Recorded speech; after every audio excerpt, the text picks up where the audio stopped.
Hello and welcome to Anxiety Hacks. Now, this is a platform for people to share relatable, enlightening, uplifting conversations, and all based on anxiety, with real stories from people who are suffering or maybe have suffered with anxiety. And then plus with interviews with top experts in anxiety, sharing insightful, valuable information for people to help them to learn to change and address their struggling, anxious behaviors, all in one simple podcast. So welcome to Anxiety Hacks. I'm very excited that you're here. Now, as an anxiety therapist, I've written a book to help you with your anxiety, to help you to begin to address and learn different powerful ways to do this, to be able to really get you back in control of your own life. So I teach many different techniques, tools, and tips in my book that I have taught to so many of my clients over the years.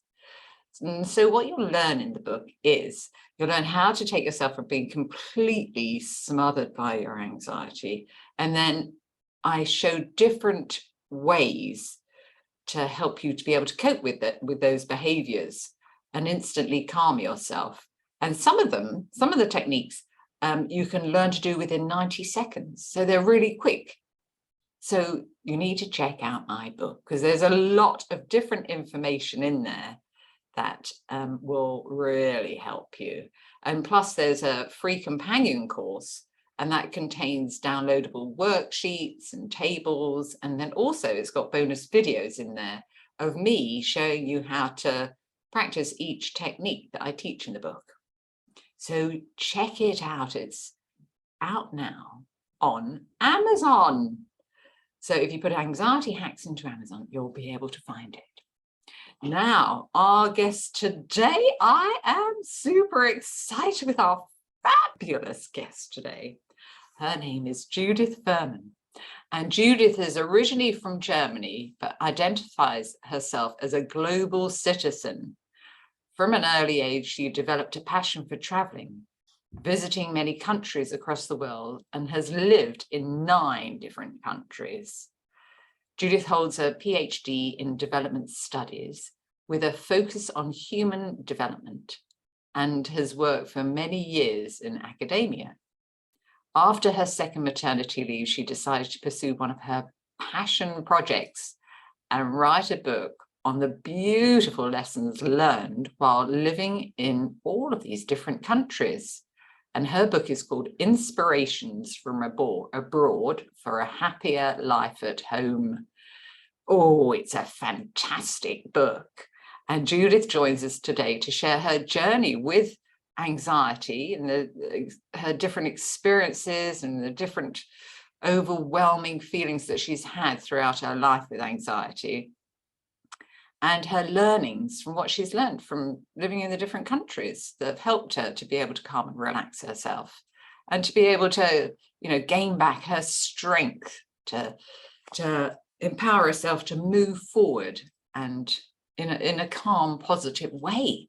So welcome, Judith. It's fantastic to have you here. Thank you so much for joining us. Oh, thank you so much, Kate. What a beautiful introduction, and congratulations to you for your beautiful book on anxiety hacks. It's such a great book, and I can't wait for people to read it. I think it will be very, very helpful. Thank you, Judith. So should we start? So maybe you could start by telling us about the different experiences and times in your life when you have had anxiety, and maybe what has helped you to be able to get yourself into a better, calmer place. Yes, of course.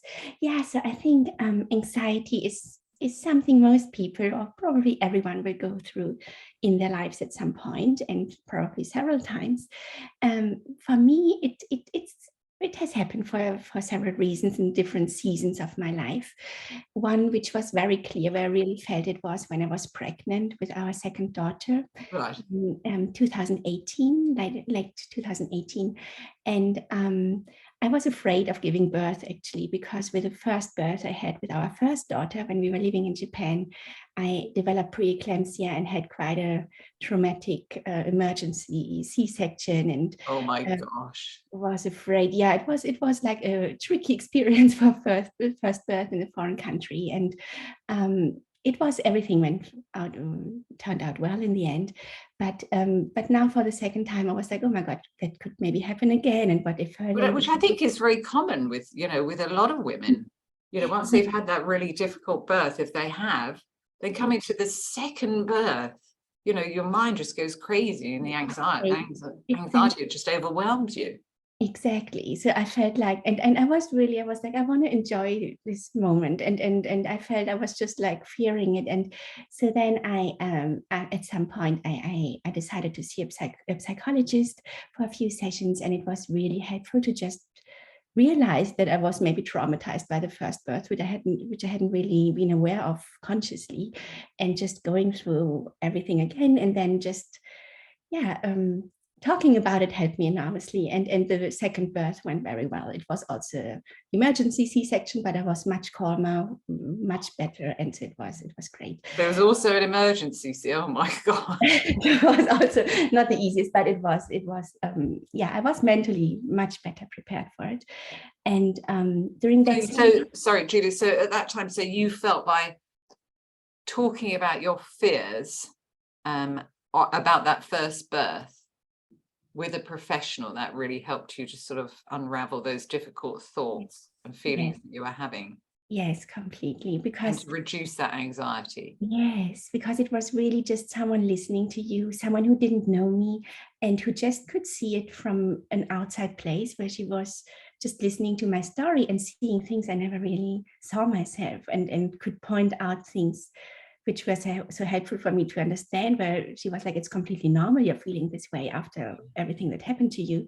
And that was just an awareness of that was already very helpful. And then just seeing like how you could prepare for certain things, or how you could set up a good network for after birth, for during the birth, for the families. So I would be calm in hospital, and our little one would be taken care of in a good sense, and my husband could still join me. So just thinking everything through helped me enormously. And I think this is for people with anxiety or whatever, whenever you feel anxiety, just seeing a professional or seeing someone you really like talking to, you love, you trust, a good friend, a family member, just talking through your fears already lights them, like shifts everything, I think, for the better, and makes it much lighter on you.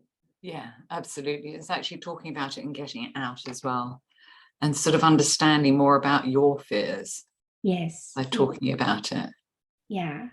And just talking about it, I think, is enormously good already. And then just thinking about, okay, what can I do to feel better and to not feel so anxious, and brainstorming with other people about that is a very good step afterwards, I think. Yeah. And so when are other times that you remember when your anxiety sort of became overwhelmed with it again? Actually, it was also during that same time when I was pregnant, and also when our daughter was born in like 2018-19. That was before the pandemic and before the war we have now in Europe. And then already then, when I was watching the news in the evenings, I often felt like, oh my goodness, our world is just going down, all these bad headlines from around the world. I have always been very interested in other countries and what's happening, and also by nature from what I did before. But there was a moment where I just felt like, oh my goodness, like countries are not doing well, societies are not doing well. What kind of world our girls being born into, and what can I do about it? And I just felt so helpless. And then I decided to make a shift and to just think, okay, I need to consciously focus on the positive now. I need to make a mindset shift and see that the world is not bad. There are a few things, or many things maybe, but that don't work well. But the majority of people is very kind-hearted, very friendly. The majority of people I met in all the countries I lived in was super nice and super friendly in hospital. And there's this tiny minority who maybe who is not nice in some way, but this is really the minority of people. So we should just focus on the goodness and on the majority of people, of things that are good. And so I decided to reflect on the 9 countries I've had the chance to live in, and to filter out what kind of concepts, mindsets, customs were really inspiring to me, and how these can help me and hopefully also some others to live a happier and more fulfilling everyday life. And that's what I started doing then. When our second one was born, I started writing this book. Wow. It was first brainstorming and then writing it and publishing it.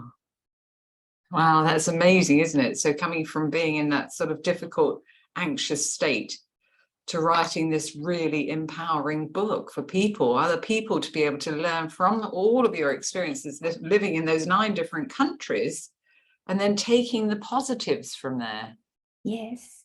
So tell us about tell us about some of the different countries and what you found really helpful for you that you took away that's in your book.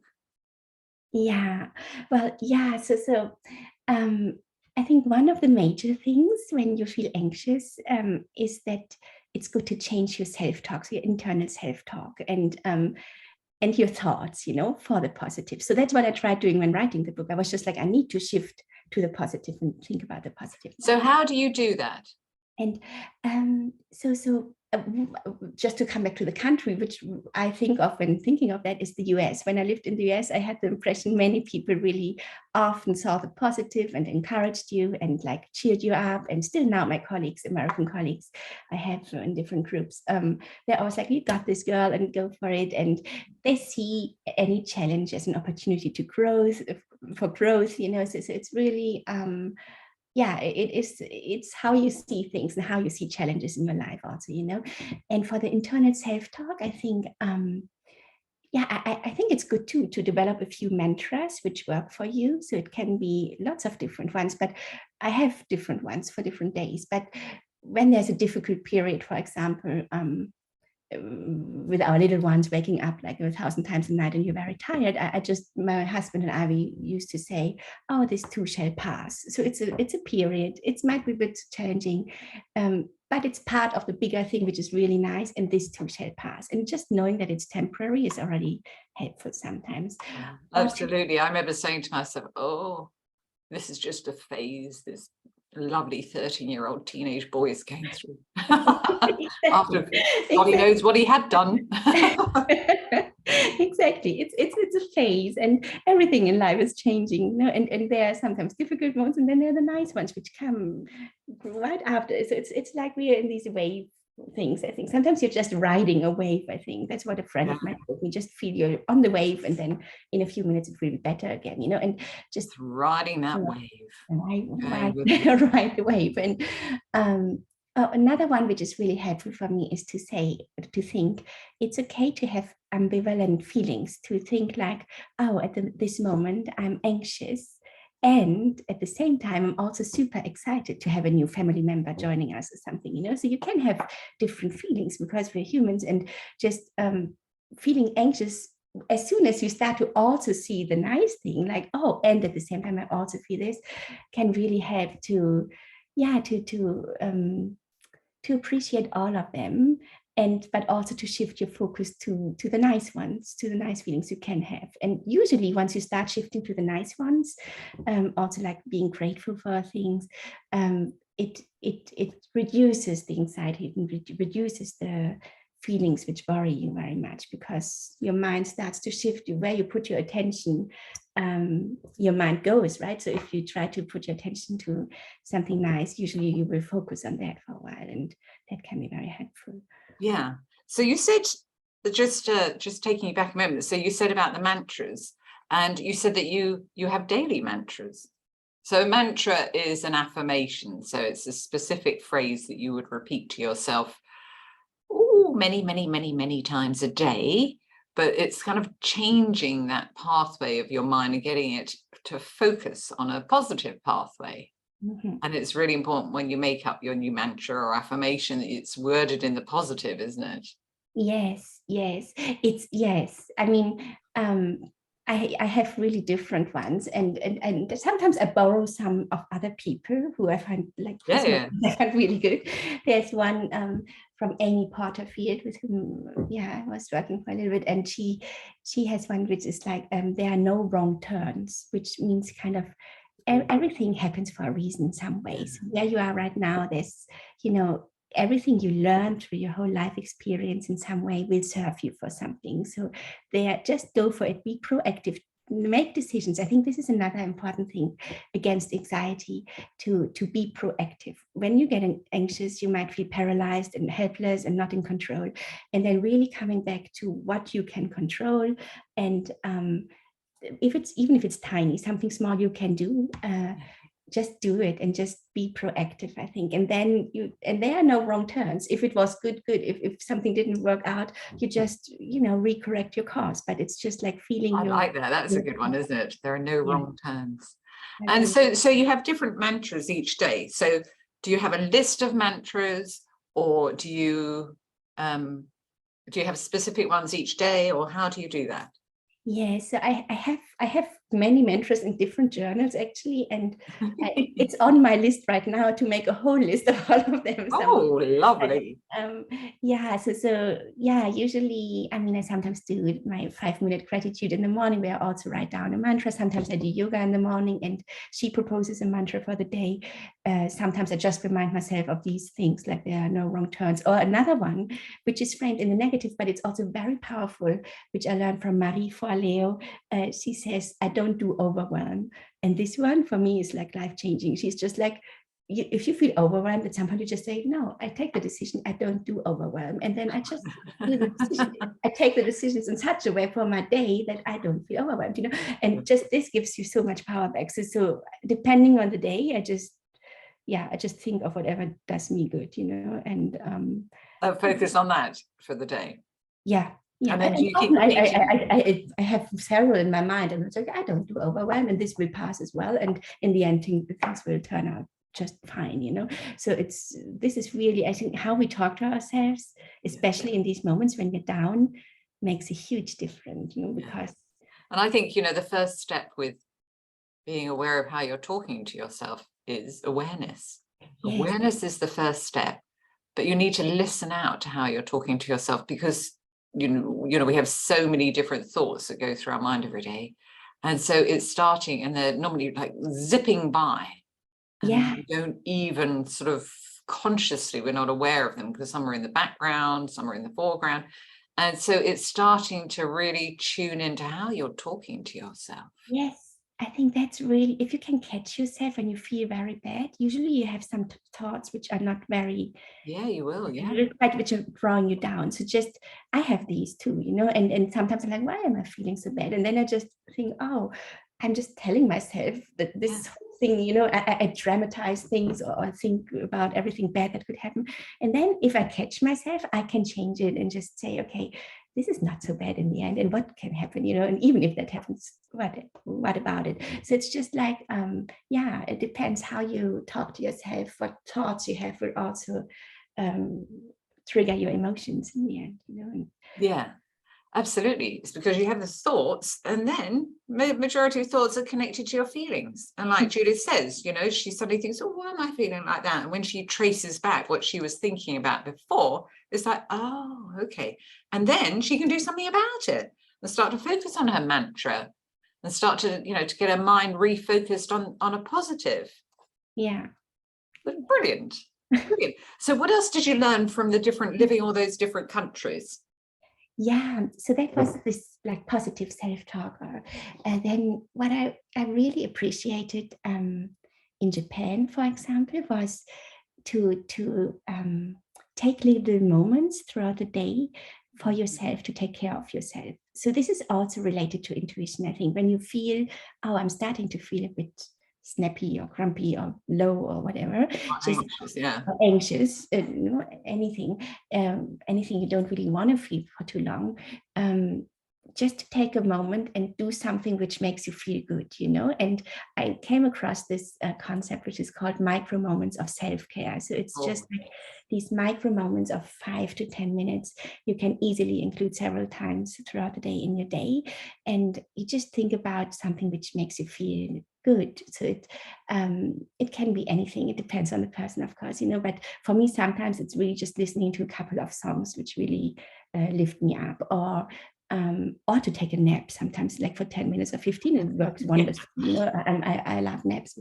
Or in Japan, what I saw was that people really consciously appreciate the moment. So sometimes they would just have a cup of warm tea, sit down and really enjoy this and appreciate every sip of it without doing anything else, just focusing on that, on breathing, having a nice warm cup of tea, and that's a form of mindfulness, isn't it? It's very mindful. It's a lot about mindfulness, and I think so it's focusing on that cup of tea, focusing on everything about the cup, everything about how it tastes, and then when your mind drifts away, it's bringing it all the way back to your focus on your cup and your lovely cup of tea, and relaxing yourself and giving yourself a break. So it's like pressing the pause button of that busy mind. Pressing the pause button and just really enjoying. And it can be really anything. I mean, you can find it when you consciously cook and you enjoy cooking, or if you in Japan, you have this origami where you can do this paper folding thing, and just doing something like this, you will automatically be focused on doing your nice paper folding things, you know. And this for 5-10 minutes, your mind calms and focuses on this activity, and this can do a lot. You do your origami now?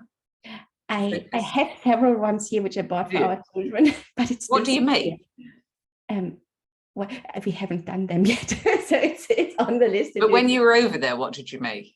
I'm just curious. Over there actually it was a friend, like a friend of ours who came, a Japanese one, who taught me a few things like birds and flowers and little things, and she would do it and I tried to do the same, you know. And it's really like little activities, but really nice ones. Or many Japanese people take a warm bath and go to the ofuru, like a warm hot bath in the evening with a family. So often it's a family activity, and it's just they wash themselves before, and then they just go when they're all clean in this nice hot water, and that's so relaxing. And just for a few minutes, you know, but it's a nice micro self-care moment for yourself, and I think that's really important. And what I think is important, to do it when you need it.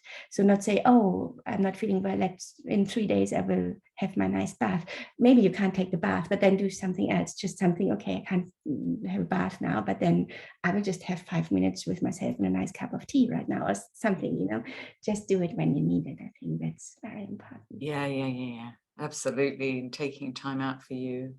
But I love the fact that, you know, you're talking about the micro moments, because people think, oh, I've got to take time out, I need an hour to do that. But if you just got, you know, 5 minutes can help to kind of reset your batteries. Yes.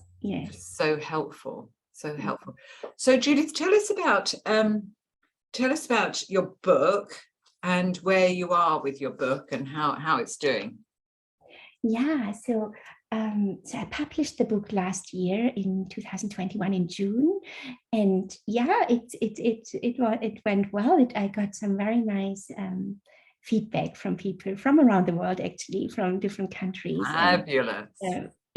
That's, I think, the nicest thing you can have as an author, when people appreciate or saw something. It was interesting because different people have different things they learn from the book. So some pointed out something in one chapter from the Netherlands, others in the chapter on France, others in the chapters from Asia, and it's just so nice to see how it speaks differently to different people, and how everyone sees something different in it, or whatever they get out of it. And it has been a very nice journey, and now I'm in the process of translating it into German, my native language, and want to launch it in the beginning of the new year in Germany. And I'm actually thinking about relaunching the other one with a new cover, because I have some new ideas of which kind of cover could maybe even bring the message across even nicer. So that's also on my list right now in regard to the book.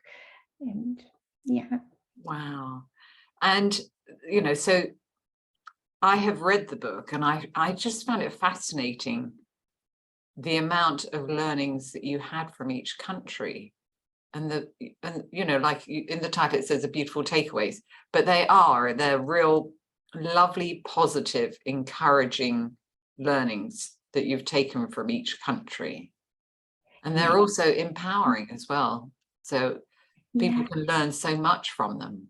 Yeah, I think we can learn so much from each other and from other countries and cultures. And I think one of the main ideas behind the book was also to just focus on what unites us as people from everywhere. You know, I mean, unfortunately, I think that sometimes right now in societies and in between countries, we focus on what divides us. And in the end, I think all of us strive for very similar things in life. We want to feel connected, we want to feel loved, we want to feel fulfilled, you know, and make a contribution to the world, whatever it may be. And it's so everyone, I think, is trying to get there, but there are different paths to get there. And we can learn a lot from each other to see how others are doing it and maybe get inspired by that and really focus on the good and on the common things we all have in common.